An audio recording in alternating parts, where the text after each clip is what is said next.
What's going on, guys? Matt Manduk here, and this is my second waterfalls that I'm coming to see in Tennessee on my last day off before I go back to work. This is Fall Creek Falls, and if I have time before sunset, there's another falls that I saw on the way here, like a road that leads to Pine Falls, and I'm going to try to check both of them out because this one is, well, you get to park really close to it, and I'm hoping you're going to get to park really close to the next one. So anyway, let me turn this around, get the walking done, which is actually seems to be paved, and show you what I'm looking at.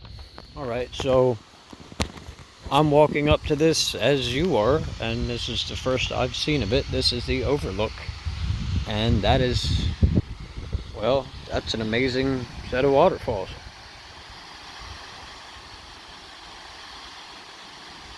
And since I'm here so late in the day, I imagine it's probably one of very few instances where you would be the only one here, which, well, I would be the only one here. But I am a little underdressed for how chilly it is.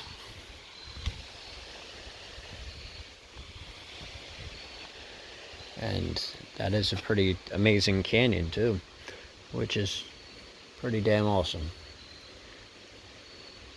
I like how the trees are starting to change because it's getting, well, I like when they start to change, but I don't like when they're done.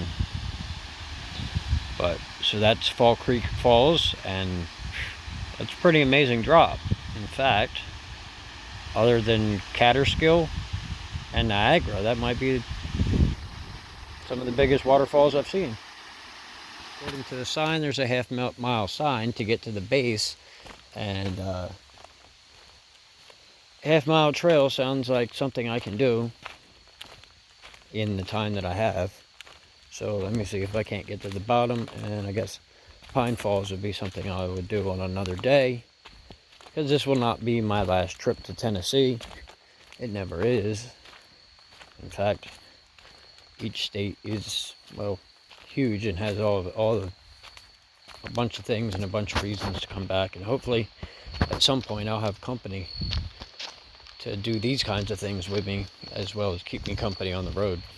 Well, I figured I should film some of this trail, which is not as standardized as the last one, being Burgess Falls.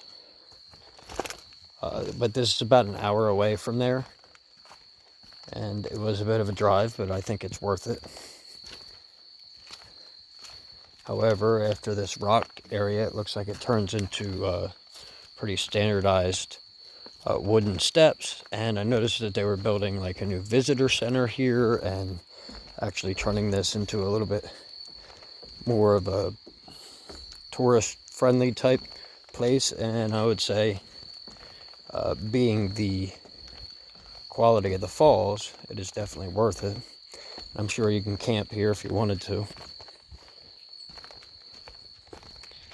Oh, and now we're back to that, and this is like very like washed out from rains. And I'm sure it would be much more beautiful on a sunny day, but I don't have the opportunity to control that. And I just saw this and thought that was actually pretty spectacular, even though it's just rocks. You never know what you're going to run into, and, well, in case you never make it here, well, you get to see it all with me, or most of it.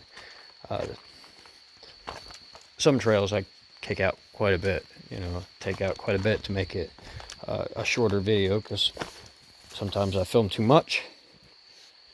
But in cases like this one, I'm probably not going to have a very long video anyway. Being that it's not hot, I don't feel like I need to go all the way down there and get wet, because I'd get hit by the mist. But I'm not far, as you can see. It's just, it's another 50 feet that I'm not worried about, because this is definitely the best view from the bottom. And if it was hot, I would go down there and probably swim. But it is what it is, and I've shot this sideways, unlike most of my videos, intentionally, because it's the only way to get the entire waterfall in one shot.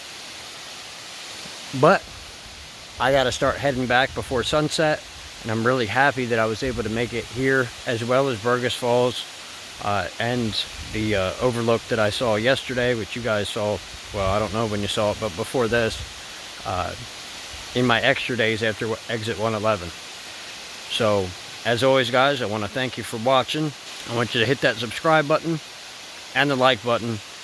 Remember, I wouldn't do this without you. I'll see all my friends in my next video.